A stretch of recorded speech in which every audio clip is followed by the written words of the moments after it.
Would you like to become a fascinating personality, break free from plateaus, and gain power over your mental resources and your full potential? You came to the right place. Welcome to a magical journey to yourself. This show is made in Germany.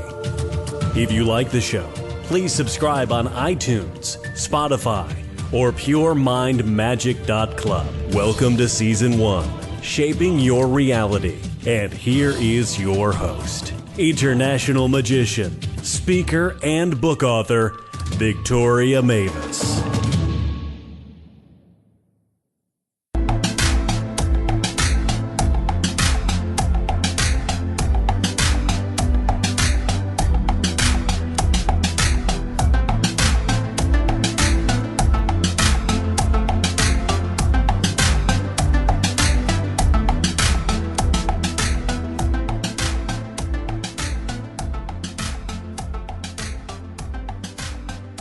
Ladies and gentlemen, welcome to a new episode of the Pure Mind Magic podcast. I'm happy that you are listening today, and we are talking about happiness today. Actually, also about meditation and nutrition and energy. And for all that, I found a very special guest from the United States. His name is Harry Sherwood, and he's the co-founder of Consciously.org, and he calls himself a holistic health and conscious lifestyle coach. So he will explain what that means, living consciously, and he has some programs I think that are very interesting, and he will tell us more about that in this episode. So be prepared to get some really good advice and great content, and here's for you live Harry Sherwood. Welcome to the show. Thank you so much. Thank you for having me. I'm excited to be here. Great, Harry. So I would say, for those people who don't know you yet, can you introduce yourself a little bit? Absolutely. I'll give a little bit of my background. It typically helps people catch up with what a conscious lifestyle coach is. And about 10 years ago, I left my normal life. I was coaching sports performance coaching high school football, and I just didn't feel like I was living the life I was being called to live. I felt kind of suffocated in the average lifestyle that I was living. So I left. I moved to China, and I studied Tai Chi and Qigong, which are meditation in motion, typically tuned into our inner energy source, with Shaolin monks. And I lived and stayed there for over 3 months. Then I came back to the States, and I moved into an ashram, which is a yogic monastery where yogis and monks practice their spiritual path. And a lot of people think of yoga as in the stretching that a lot of people in the West typically are starting to do more and more. But this was much deeper, much more of a spiritual path, diving into that internal energy source once again. And I stayed there for 6 months. And then after that, I went back to college. I transferred to the University of Michigan, and I studied religious studies. But I created my own curriculum because they didn't have a religious studies program. So I call it a consciousness studies degree because it was much more focused on mind, brain, and spirituality, psychology and spiritual development, a different perspective, so to say. And after those 2 years, and during those 2 years, I did some traveling. I went to West Africa, went to Indonesia, studied some ceremonies and different tribes, which was an amazing time. Went back to the States, and then I moved back to the ashram again, and I was going to become a monk. I almost became a yogic monk, but obviously if I had, I would not be talking to you here today. And since that point, I've been teaching holistic health. I've been teaching people how to meditate and how to eat a plant-based diet for both sports performance as well as just general health. I've been teaching people life coaching and how to bring the magic into their lives. I met my partner, who's the other co-founder of Consciously. She has a different background. Her background is in homeopathy, emotional release techniques, theta healing. And so now we have put together a 6-month program where we bring all of that into someone's life. And that's what a conscious lifestyle program is learning how to live life in a conscious way that both supports ourselves to create our highest self as well as the world around us. So it's been a decade-long journey of finding myself and finding what I was called to do, and then building something to help others do the same thing. Wow, Harry, that really is an interesting story, and you kind of saw a lot of the world, and I love your approach to bring more magic into people's lives. So exactly my mission. You gave a lot of content, so I'm going to pick a couple of things. You told that you are teaching meditation. So what is your approach on that? What we do is we have a 90-day course. Within our 6-month course, we start people off on the meditation and as we're doing the coaching, but it's very much, it's non-religious, non-spiritual. We just want to get people slowing down. We want to bring them back to the present moment. And so we spend the 12 to 13 weeks with different meditation techniques, whether it's just listening to our surroundings or diving into affirmations and visualizations or even into contemplating death. There's several different ones that we utilize because different people respond to different things. And some people come and say, oh my gosh, I love the listening. Actually, it was funny. One week, I had one person on Tuesday come and say, I've loved the listening one. That's my favorite one. And 2 days later, someone else came up and said, I cannot do the listening one. It's just so challenging for me. It's the hardest one we've done so far. And which is exactly why we're doing that. And along the way, we have the guided meditations. We have classes to go over the theory behind why are we doing affirmations? How does that rewire our neurons in our brain? Why are we doing listening? What's the spiritual concept? But it's not, we don't go into the spiritual. We just go into how does this help you in several different ways. And I've seen good results, and it allows people to find their footing within their own meditation technique. Yes, I can absolutely relate to that. And why would you say, Harry, that meditating is so important? There's so many different levels. So a part of our program is to help people identify who they are. Quite often, we rarely ask ourselves that on anything other than a surface level. Oh, I am this person, I'm this age, I live in this area of the world, this is my occupation, and then they identify with those things. And so we become identified with surface level identities. But when we start to peel those back, what's left? And then we get into maybe some social identities, maybe race, creed, color, or various identities that are good, still make up a part of us, but they aren't the core. And so we keep peeling those back until we get to the core values. And who am I when I just am there beyond my body, beyond my mind? And meditation is such a beautiful way to do that. It's a way to go into the stillness and go into the silence, connect with myself when all else is gone. And on a really deep level, the deep purpose of it is that there's a part of us that is never changes.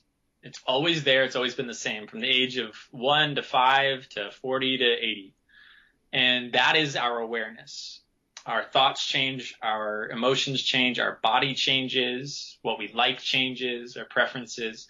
But the fact that we are simply aware of all things, aware of those thoughts, aware of those emotions, that never changes. It's just simply like a video camera recording all things around us. And when we can tap into that, we recognize that I am not my thoughts. We recognize I am not my emotions. I am not my body. I have those things. It's a tool. My body's a vessel, but I am the awareness within. And when we can tap into that, we can start to overcome things like anxiety, sadness, depression, anger, and we can recognize them as just a human experience that I'm experiencing in this moment, allow it to come, allow it to go, without needing to identify that I'm an angry person or I'm a sad person. So it inevitably starts to help our mental health. It starts to tune us into a much happier disposition in life.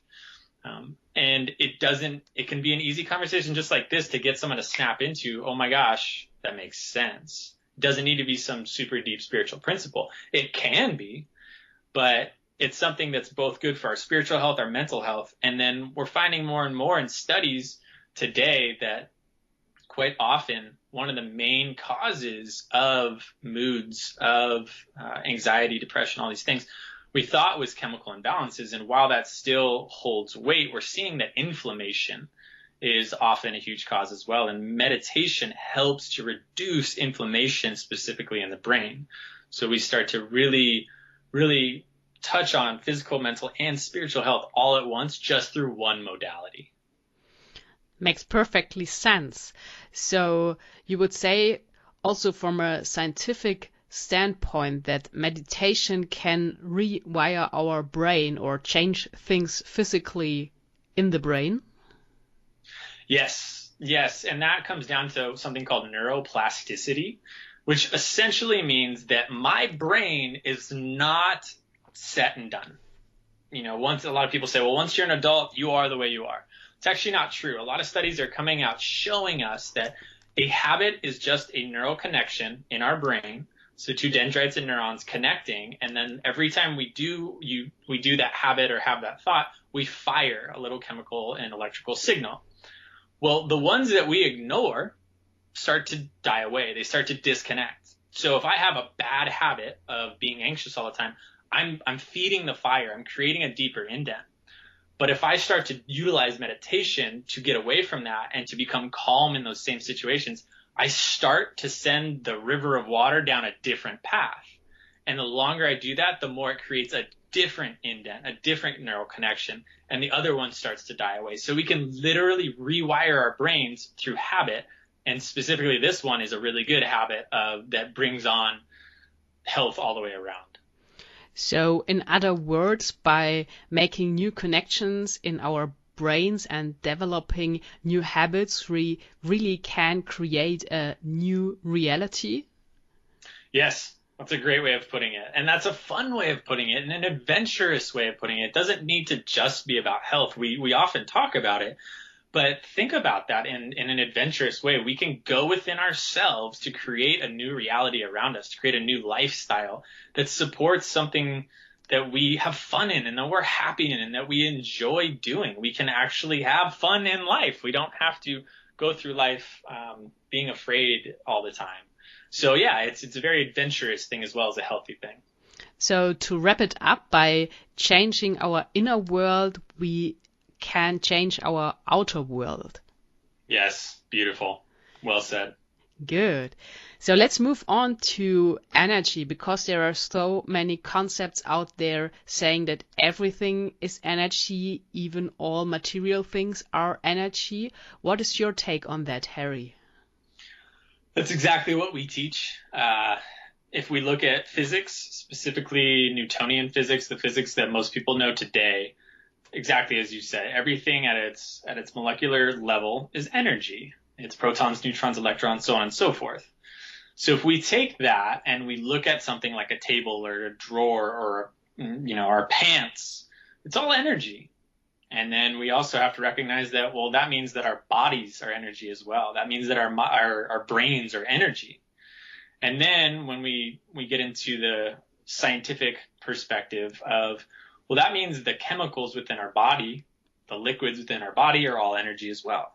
So if I'm in a happy mood state and I have specific chemicals in my brain and lack of inflammation as well as specific chemicals in my brain firing, people will say, well, that's just a byproduct of chemicals. And I said, well, what are those chemicals doing other than creating a specific vibration, because all energy gives off vibration. It's a specific frequency that tunes us into happiness, that tunes us into sadness, whatever it may be. And if we look at it like that, then everything around us is energy. It's a sea of energy. It's a dance of energy. And recently, my partner and I were both contributing authors in a book about happiness. And my entire chapter talked about this exact concept. So it's everything around us is energy on some level or another, vibrating at a specific frequency. there's only one thing that really can be created beyond energy, which is what I was talking about earlier. It's that conscious awareness. So there's that part of us that is never touched by our minds, never tainted by our moods. It's just that conscious awareness that takes in all things. So it's a dance of consciousness and energy.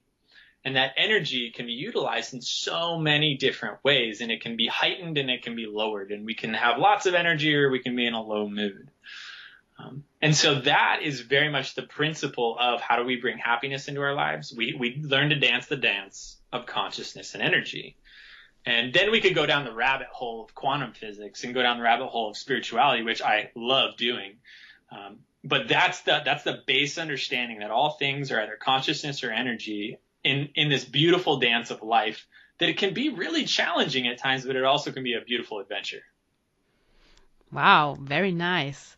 So what would be your tips to improve energy or to get more energy? There's several different ways to do it. Number one, nutrition is a fantastic way to do it. You know, if we're sticking with everything is energy, then the food that we eat is energy as well. And plants are everything that is more, we call it levels of degradation. So if I eat an apple, that is its original state. It's its original form, full of nutrients, phytochemicals, vitamins, minerals, all just this amazing thing that is naturally grown. Then if I turn it into applesauce and I add in maybe a little bit of sweetener or, you know, some extra things to make it taste good, that's one level away from the original source. So that doesn't mean that applesauce is bad, but now we're at level 1 of degradation. And we can take that out to, you know, apple flavored cereal that is fake flavoring. That's super far from what we're originally trying to get. And so the more whole food, plant-based we can get, so our fruits, our vegetables, our nuts and seeds, our whole grains, and our legumes, all first level of natural eating, that gives us high levels of energy. And each one of those comes with something called a phytonutrient or a phytochemical, which helps us detox our body from toxins, toxic buildup, and waste that we might have held onto for years because our body has been storing it in our fat cells. So a plant-based diet is a fantastic way to raise our energy level immensely. Meditation is another modality that helps. Some meditations make us really calm and want to go to sleep. Others, like affirmations specifically, especially if it's something that I'm really trying to ramp my energy up with, can help peak that energy, can help stir the energy within, stir the soul, and get us moving forward in such an amazing way. And those are two, I don't want to say easy because they can be challenging, but two really good ways to increase our energy source. And there's tons of different meditation techniques. Yogic meditation focuses on internal energy. The Qigong and Tai Chi I was talking about focus on energy movement. And then exercise is a great way to increase our energy naturally, healthily. So many different ways, and it's whatever works for the individual. You know, if you like yoga, someone else likes working out or running, if someone else wants to change their nutrition, someone else wants to meditate. They're all different great modalities that you can help your health with. All right. So I liked all the things you said about nutrition. And what would you say in an all-day life would be the best breakfast to have energy for the whole day? That's a good question. I am a fan of, obviously, plant-based nutrition. Breakfast is one of my favorite meals. I am a big fan of smoothies, if done correctly, of course. We don't want to just throw a bunch of sweet things in there. But my green smoothies are one of my favorite things to do. And usually that comes in, I will add a dark leafy green. So that could be kale, spinach, arugula, chard, whatever it is, but a dark leafy green to start. And followed up with usually a non-sweet fruit or a vegetable. So that could be a non-sweet fruit would be something like a cucumber, or a vegetable would be something like celery or carrots, whatever it is. Ideally, we want to start to change the color. We have a dark leafy. Let's try to get a different color in there because each color is represented by a different phytonutrient specifically, and a different antioxidant. So the orange in carrots is a different phytonutrient than the green in the dark leafy greens. So those two are my base, and those are usually not the best tasting. So people are like, oh, this sounds awful to start with. From there, we do start to make it more tasty. From there, we add in a sweet fruit, and I usually either throw an orange or a banana in. Those two are great. I love them. And then we follow that up with a berry of some sort. Berries are loaded with antioxidants. Absolutely fantastic. Blueberry, raspberry, strawberry, whatever it may be. So now we have 4 things that are our base. We follow that up with a nut or a seed of some sort. Chia seed, hemp seed, pumpkin seed, cashews, almonds, whatever it may be, because we want the fat in there. Good fats are good for us. And we can't even absorb specific vitamins if we don't have fats, because there's water-soluble vitamins and fat-soluble vitamins, and we need fats as well, just in our everyday life. And then I usually finish it off with some sort of spice. I love cinnamon. Cinnamon's really good for you, good for high blood pressure. So I throw cinnamon in mine, maybe some turmeric, whatever spice you like to make it taste good. And then I finish it off with water. But as people are starting, they can do something like an almond milk or coconut milk, something like that. Water is what I use. I blend that up. I have my green smoothie, and then I'll usually have a bowl of oatmeal or a nut butter toast or an almond or an avocado toast, something of the like. But the green smoothie is really going to ramp up that energy to start the day. Oh, that makes sense.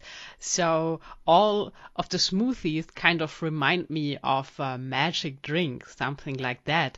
So Harry, do you think there could be a way that you could create a recipe for a magic smoothie for our listeners of this episode?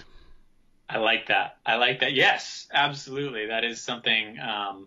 And that, what's funny about that is that recipe structure of what I just went over, I would call that a magic structure, because you can have fun, because some people don't like kale as much as spinach. Other people don't like carrots as much as cucumbers, whatever it may be.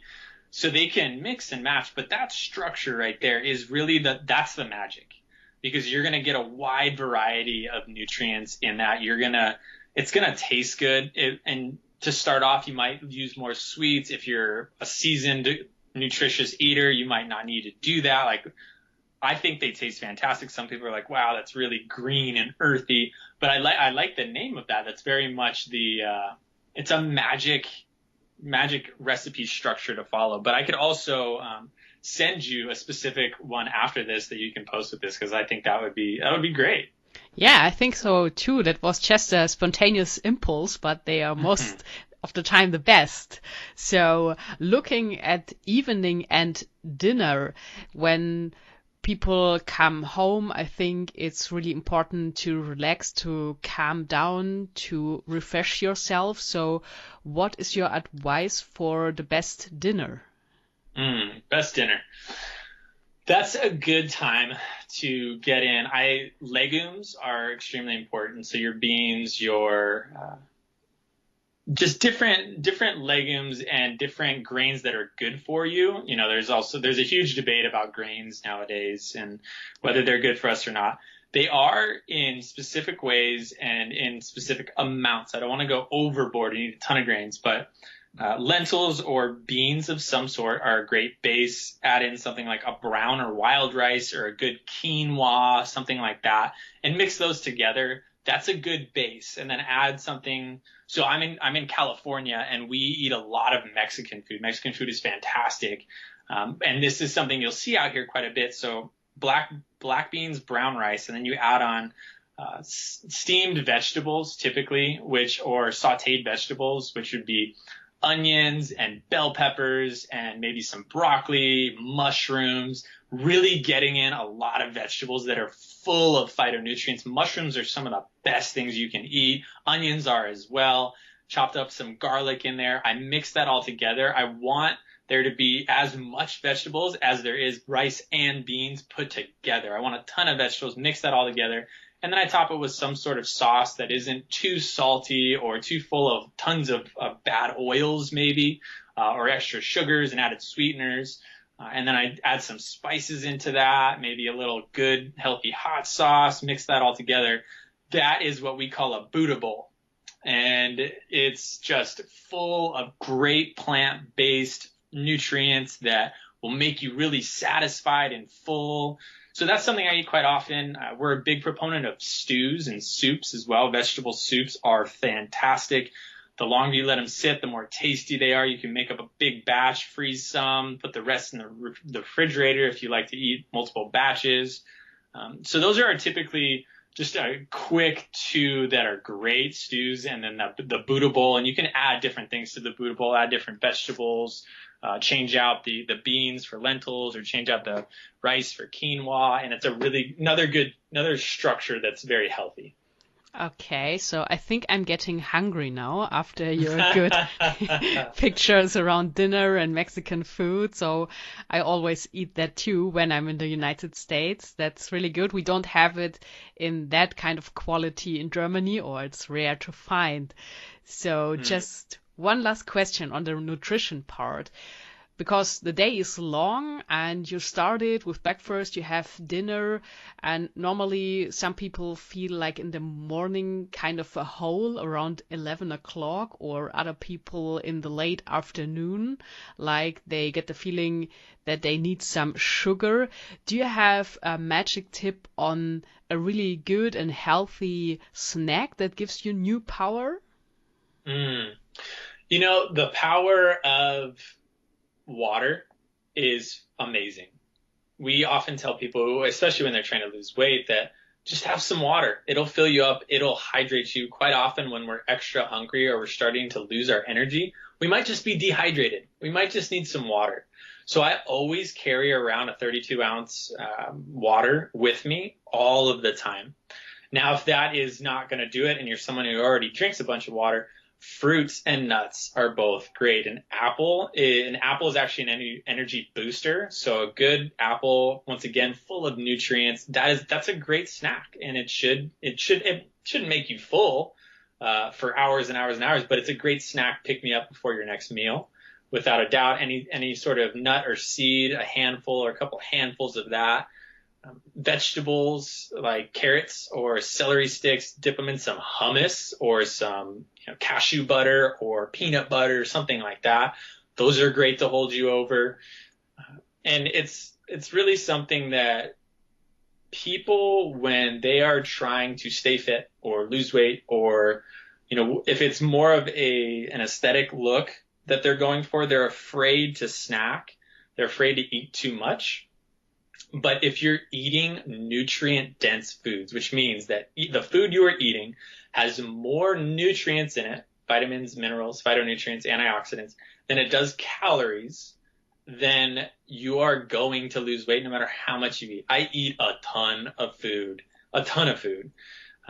But when you eat something that is really like a piece of white bread, or white rice even, or something super processed, you are eating a lot of calories with very to little to no nutrients left in it. So make sure that it's healthy, but yeah, snack away on some fruits and veggies and some hummus, and bring in some nut butters in there, or just drink some water. Make sure you're hydrated along the way. Ah, wow. So it's really hard when I look at you and see that you are in perfect shape to imagine that you are eating a ton of foods every day, but I like that approach with the good food. So when people get interested in that, is there a program? Specific to nutrition? Yes. Or... that's a good question. We have a program, but our program isn't just nutrition. It's everything. It's meditation, nutrition, lifestyle coaching, emotional release, homeopathy, and natural healthcare. So it's everything put together. If that's something someone's interested in, then yes, we have a program. Other than that, just specific to nutrition, I would start off with a couple documentaries, because there are several documentaries that go over why plant-based nutrition is a really good choice. And then they usually have various links. But the one that immediately comes to mind, the doctors to look into if it's just nutrition there's someone named Dr. Furman, Dr. Joel Furman, and he's written several books. Specifically, one of them is, it's something about heart. I'm losing it. I've read it a while ago, but it's about heart disease. He's a fantastic doctor. There's Dr. Michael Greger. He's got great nutrition advice as well. And there's several more, but those are probably my top two suggestions, or reading the book called The China Study. That is the number one. If you want to learn about nutrition, read The China Study. It's one of the most comprehensive nutritional studies ever done. Wow, I never heard of that, but that sounds great. So talking about books and recommendations, you mentioned some on the subject of nutrition now. Are there other recommendations you could give around meditating? Yes, absolutely. And my recommendations are more along the lines of theory behind meditation, along the lines of diving deep into your spiritual self, into mental health than they are. Here's step one of meditating. Here's step two. But I mean, so many come to mind. The first one is The Untethered Soul, and that's by Michael Singer.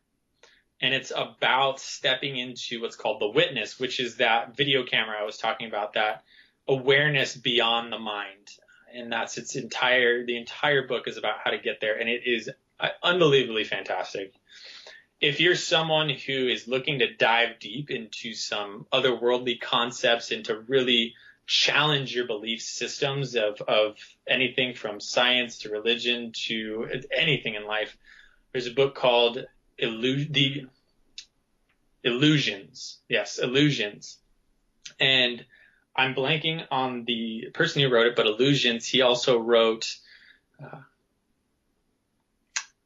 he's written, I think, a dozen books, but Jonathan Livingston Seagull was his other book. So Illusions is fantastic. It will challenge many things in there.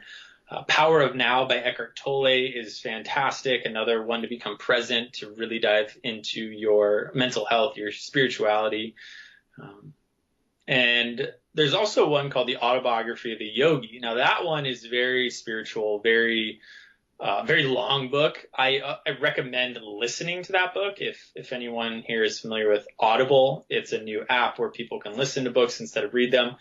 And that I found that the majority of people have found it easier to listen to because there are a lot of names in Sanskrit and Hindu and various challenging things to read. But those four books are, off the top of my head, amazing books to read, to dive deep, to dive into another level of life, so to say.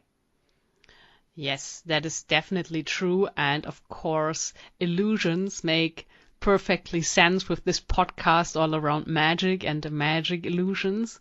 So I think I'm going to check this book out myself. You will like it. You will like it a lot. I think so. And Harry, because we were talking about meditation and nutrition, I think it's really important to get things done and to be productive, to stay focused and to have mental clarity and stay on the path. So do you have any tips on being more focused? Yes. Nutrition and meditation are two of my tips. Absolutely. It really comes down to why. Why are you doing what you're doing? Are you going to a job that you hate? Are you doing something because someone else wants you to? Are you doing something because you want to feel successful in society? What is your reason behind doing what you're doing? And we talk about a concept called push-pull. Are you pushing towards something? Do you have to muster every ounce of willpower just to get up in the morning, just to do a specific task? Or are you being pulled towards it? It's something you want to do so much that you forget to eat every now and then, that you are just absorbed in? And how can you turn your pushes into pulls? And quite often it's finding out what your purpose is. What do you want to do in life? My purpose is to dive deep into to higher levels of consciousness, to create that deep level of spirituality and to bring magic to the world. And someone would say, well, how is going on a hike doing that? Well, if I supercharge going on a hike with my health is extremely important because I teach health, because I get in the sun and I get all the vital vitamin D. I have fun with it. It opens up my lungs and it allows me to be more healthy and more connected to my surroundings, to myself. Then I have given it a different purpose, a different why behind that activity. And if it's something like going to work, well, why am I going to work? I don't really like my work, but it's helping me support my family. And my purpose is to create an amazing life for myself and my family. And so I need money to do that. Okay. So now we start to back our reason for going to work, not just, oh, I have to do this because it's horrible. No, I'm creating a life for my kids and my whoever it is that I want, and it's giving us this ability and that ability. So I start to change my perspective. I start to make it a pull instead of a push. Because if we're only ever pushing, we're gonna get worn out. We're not gonna enjoy life. We're gonna get in our own ways to our own definition of success. Yes, as far as I know, this kind of concept, it says that it's important to know the why first before you start thinking about what and how. Yes. A good friend of mine has a quote that is, if you find your why, then your what will grow legs. Yes, that makes sense. So it's like a lot of people who start a business or something, they start on creating business cards and posters and banners, but not sitting down and thinking why they want to do that. Absolutely. Great example. So we got that.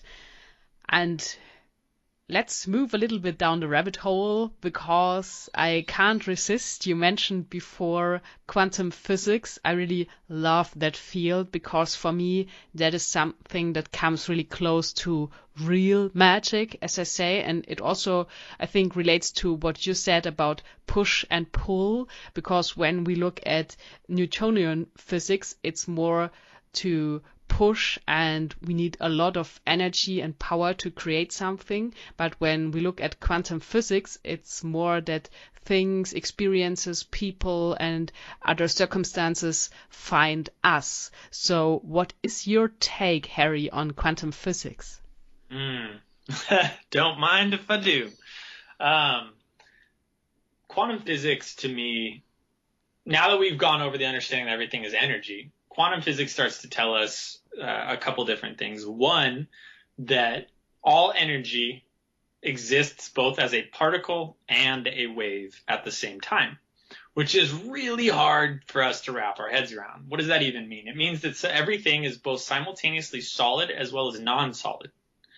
And why is that important to our reality? Whenever we look at something, it's solid. So how is that the case?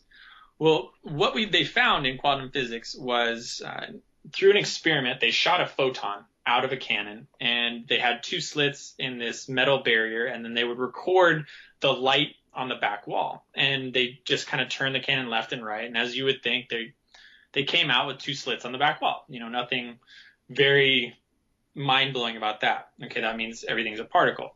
But when they took the recording apparatus away, when they stopped watching and all they did was record the back wall, the photon acted differently, and it recorded a wave pattern on the back wall instead of the particle pattern. And the two implications of that are phenomenal. Number one, that means that when we view the world, we view it as solid. But when we do not view the world, when there is no conscious observer, it acts differently, which is absolutely phenomenal. That means that things are in what they call superposition. We put them in a solid position by when we look at them, but when we're not looking at them, they're kind of in this fuzzy wave pattern. And a lot of people might recognize this by when you look at something at night and it doesn't seem solid, it's kind of like blurry. That's because it's literally in a vibrational pattern in that moment. And the other implication of that is that somehow, some way, that photon was conscious. It was aware that it was being observed. And that is even a greater mind-blowing reality, because that means that all things, whether conscious like humans or a little less conscious like plants or completely inanimate objects like the bed, are at some level, in some way, conscious. And this is where we get into really deep spiritual principles, because if you take that all things are conscious, and they're consciously and energetically connected, because we're both aware of, I'm aware that I'm looking at it, it's aware that it's being looked at, and vice versa, then we're connected. Quantum physics also tells us that our energy and our vibrational patterns, we give off energy waves. We give off, those little frequencies we were talking about earlier, that we are energetically connected. So we're both, as going back, consciousness and energy. We're energetically connected and we're consciously connected. And spiritual deep concepts tell us that at our core, we are all one. We are all one consciousness, one greater consciousness. And we're all separate teardrops of the ocean, or we're separate waves on the ocean of this larger energy, this sea of energy, this sea of consciousness. And so therefore, everything that I do affects the other. Every choice that I make, every word that I speak, every thought that I have, every piece of food that I eat, it all affects everything around me on an energetic and conscious level. And we are only starting to understand on a larger scale what that means. Spiritual traditions, and I mean, throw a dart in the dark at any of them, and they all have been talking about this for thousands of years, that we're all connected. There's this larger whole, spirituality in its core. And quantum physics is bridging the gap. We're starting to understand that, wow, we are all connected in such a profoundly deep way that it's something that we're only starting to understand. And I talk about magic. That is magic at its core to me. Yes, you are so right about that with quantum physics. It's unbelievable. It's really mind-blowing what's going on there. So is there any advice you took from this field, something that could help us improve our everyday life? Going back to the principle that everything we do affects those around us. If you've ever walked into a room and you just get that vibe like, oh, it's just like there's a bad vibe in here. People have been arguing. Maybe you're at work and you just get that, the boss is going to come in. Or you walk into a room and it's just like maybe it's a kindergarten and you just get that joyous sense immediately. That is on the quantum level, the energy, you're affecting the energy. I mean, that's the word vibe comes from vibration. So, good vibes, bad vibes. Well, it's the vibrations being put off by those individual people that makes a collective experience. So to bring that back to our lives, how can we create a good energy, a good vibe to help those around us? How can I walk into a room and brighten the room, maybe with just my smile? I mean, it's as simple as that. It doesn't need to be some crazy, I need to learn how to become some yogic meditation master. Yeah, that helps, but I can walk into a room and I can affect those around me on a level that they are not even conscious of, or on the surface level conscious, but they're only partially conscious of, that can have such a great impact on myself. Because when I affect the domino effect, if I affect the next person and they affect the next person, by the time it gets back around to me, hundreds of people are affected, and it's creating a world with the vibration that I want, that I enjoy, that helps me, that creates the world I want to live in. And so it gives us back the power. It gives us, we can look at it like, we're victims of other people's energy. Sure. But the more conscious you are of it, the more you can take the reins and become the one who affects people's energy positively. You can become the one who creates the lifestyle that you want. You can become the person who brings magic into their lives and truly starts to make life an adventure. That really is inspirational, Harry. I like that. That's a good concept. So that brings us really deep. So when people would like to dive deeper into the field of quantum physics and this mind-blowing concepts and creating real magic, is there another book recommendation you can give on that? Quantum physics in particular, there's a documentary called What the Bleep Do We Know? And that I do suggest, without a doubt, that was my initial look into quantum physics. I don't know how long ago. It's been out for about 15 to 20 years. A specific book, there are 2 books I would recommend. One's called The Field by Lynn McTaggart, and that will go into how all things are energetically connected and consciously connected. That's a great book, great resource. And the other one that's really fun along the lines of magic, I mean, it's not fun. It's actually kind of, I don't want to say that, but it's kind of a dull read in its own way. But the implications of it are absolute. I mean, talk about magic. They're studying in labs around the world today superhuman powers. They're studying, can I have an effect of my mind on the pillowcase on the other end of this room? Can I lift things with my mind? Can I see the other side of the world by closing my eyes?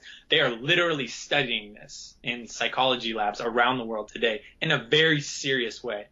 And this book is called Super Normal by Dean Radin, R-A-D-I-N. I mean, absolutely mind-blowing, fantastic. Talk about getting some magic going and starting to open our eyes to, the concept of a superhuman, a super being, whatever you want to call it, just someone who has higher abilities and capacities might just be something that humans are just tapping into. We're just starting to open a larger box of reality, and which I think only follows. I mean, we've only sped up our evolution over the last 20, 40, 50, 100 years as time goes on. It only makes sense that we are going to start to discover greater abilities that humans have always naturally had. Wow, open a larger box to reality. I really love that. That's fantastic. Though I have the feeling I could speak for hours to you on that subject. Absolutely.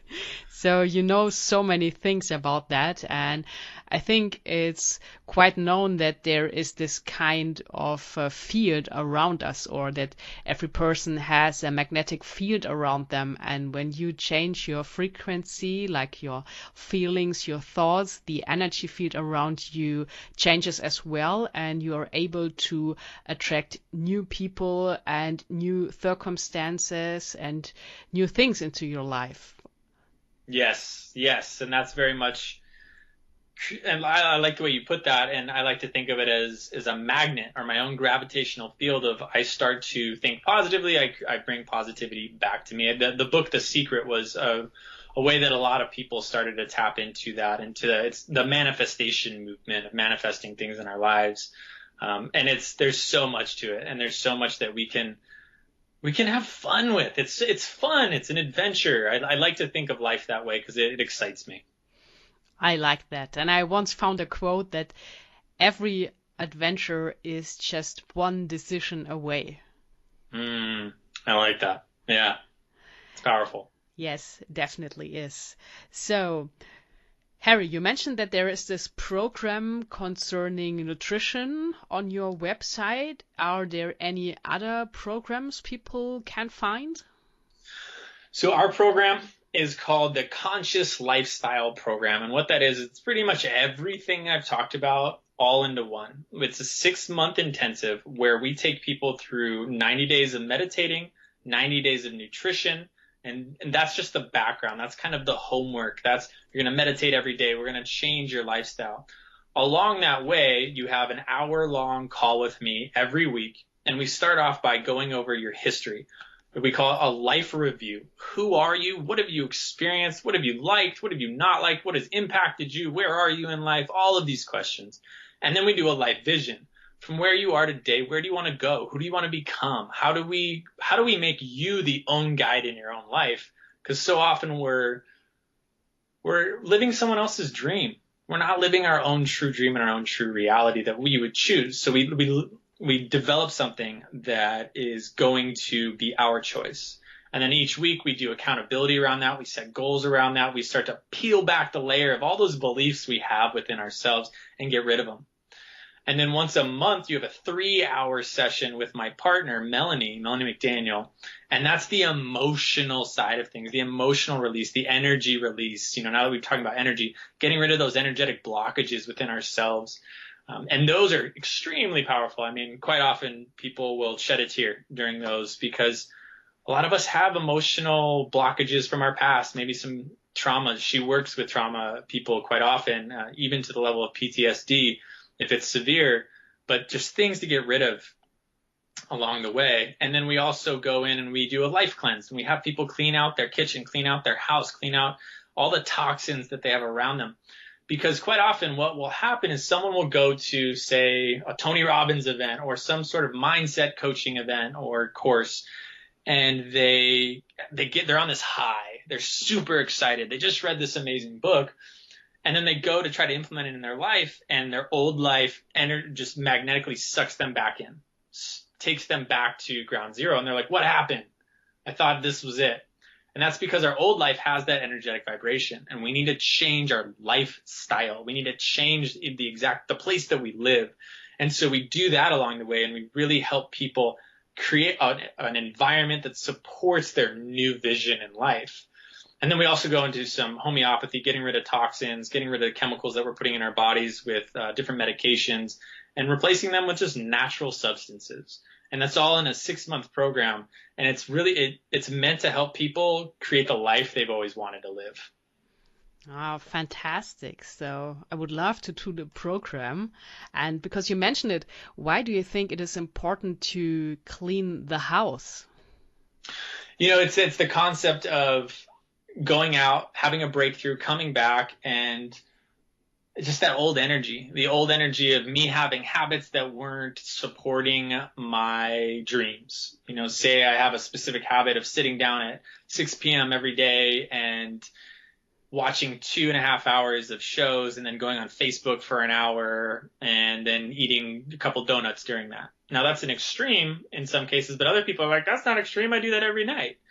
And how is that supporting our lifestyle that we want? How do we start replacing that with creativity, with getting rid of, the 5 things that usually cause you to do that? If you have donuts around, guess what?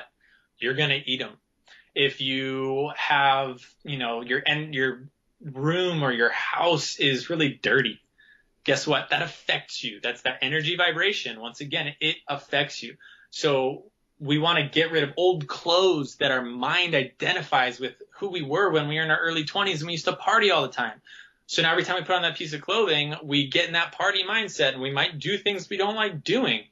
So the more we can create a new energy, the more that we can help that propel us into our new lifestyle. I got it. That makes absolutely sense. So I think there's so much you can share, and you do have so much knowledge. I really love listening to you. So what would be for our listeners the best way to connect with you? Our website's super simple. There's a contact us there. We always respond to those. It's just an email. You just plop in, say, hey, I heard you on the podcast and I wanted to connect. We also have our business number on there. It goes directly to my cell phone. So it's myself or Melanie who answers those directly. Easiest way to get a hold of us. Those are simple ways. All right. And so you do a lot of online programs. Are there any live events coming up, or do you plan some of them? It depends here or there. We've spoken at a couple different events, but they're usually either charities or at schools, none that we are hosting ourselves quite yet. We like to piggyback on other people's events if the energy connects and fits. There's One Life Fully Lived in the United States, in Philadelphia and in Sacramento. We are very close with the owners of that, and it's all about supporting youth and inner city youth and troubled youth to dream, to learn how to dream again, and to create a beautiful, beautiful adventure, as we've been talking about, when quite often a lot of them aren't ever even told that they're allowed to have a dream. So we like to support different nonprofits like that. All right, I got it. So I think, Harry, we went really through a lot today, and hopefully you are creating a recipe for the magic smoothie that I will post then and link back to you. Yes. And Now for the final, do you have any quote you really love? I have tons of quote I really love. The main quote to me that sums up where the power is held is, "You are the one that you have been waiting for." Wow, that is fantastic. That is really amazing, really magical. Harry, thank you so much for being on the show tonight. It was really a pleasure talking to you, and maybe one day I can bring you back to Pure Mind Magic. Absolutely. I've had a great time here. I'd love to come back at any points. I love what you're doing. The word magic in itself is magical. So I love that that's in your title, and I would love to learn as much from you as I'm sure you could teach me that I've shared. So this has been beautiful, and I appreciate having me on. Great. Thanks again, Harry. Until soon. Have a good time, and bye-bye. Take care. What an inspirational interview with Harry Sherwood. I hope you found some great advice too, and can't wait to check out the magical smoothie. I will put the recipe for it in the show notes. I would be very happy if you subscribe to the channel of Pure Mind Magic, as well as even more happy when you become a patron by clicking on the green button at victoriamavis.podbean.com. So you will be part of the magic community, starting with just $1 to make sure that this podcast stays free and also free from advertisement. To make you curious about next Friday interview coming up, I have a woman on the show next week. Her name is Dr. Jamie Kulaga. She's an author, and she tells us how we can release our inner superpower, also how to set goals correctly, and how to find mental blocks that are holding us back so that we can live our life with more fulfillment and create more success for ourselves and for others. So make sure to tune in next Friday to the Pure Mind Magic podcast. My name is Victoria Mavis. Until next Friday, create some magic.